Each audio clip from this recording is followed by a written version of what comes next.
Paano i-compute ang crude protein ng patuka ng manok panabong? Marami ang bumibili ng mamahaling feeds dahil sa nakasulat na 20% protein o 22% protein. Pero alam ba ninyo na pwede ninyong i-compute ang crude protein ng sarili ninyong feed mix? Ang crude protein ay ang kabuuang porsyento ng protina sa isang halo ng mga sangkap. Mahalaga ito dahil ang protina ang tumutulong sa paglaki ng kalamnan, pagbuo ng balahibo, at pagpapalakas ng katawan ng manok. Narito ang simpleng paraan ng pag-compute.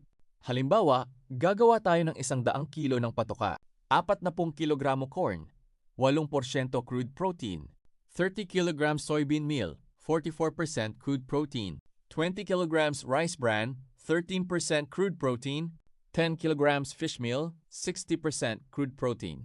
Step 1. I-multiply ang timbang ng bawat sangkap sa crude protein nito. Corn, 40 times 80% equals 3.2 kilograms protein. Soybean meal, 30 times 44% equals 13.2 kilograms protein. Rice bran, 20 times 13% equals 2.6 kilograms protein. Fish meal, 10 times 60% equals 6.0 kilograms protein. Step 2. Pagsamahin ang lahat ng protein. 3.2 plus 13.2 plus 2.6 plus 6.0 equals 25 kilograms ng crude protein. Step 3. Hatiin ang kabuuang protein sa kabuuang timbang ng feed. 25 divide 100 sama sa 0.25. I-multiply sa 100. 0.25 pi 100 equals 25% crude protein. Ibig sabihin, ang ginawa nating feed formulation ay may 25% crude protein. Tandaan, ang mataas na crude protein ay hindi automatikong nangangahulugan ng mas magandang patuka.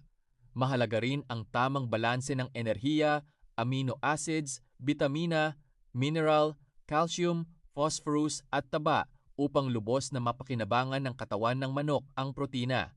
Bilang gabay, 0 hanggang 2 buwan, 20 hanggang 22% crude protein, 2 hanggang 5 buwan, 18 hanggang 20% crude protein. Stag at conditioning, 16 hanggang 18% crude protein depende sa programa ng pagpapakondisyon at sa bloodline ng manok.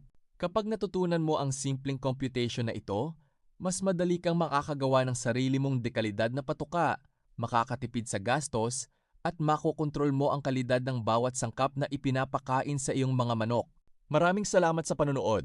Kung may natutunan kayo sa video na ito, huwag kalimutang i-like, i-share, at i-subscribe ang ating channel, Matayog 88 GF.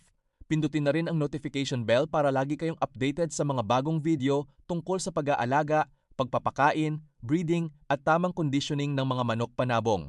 Hanggang sa susunod na video, mga kamatayog!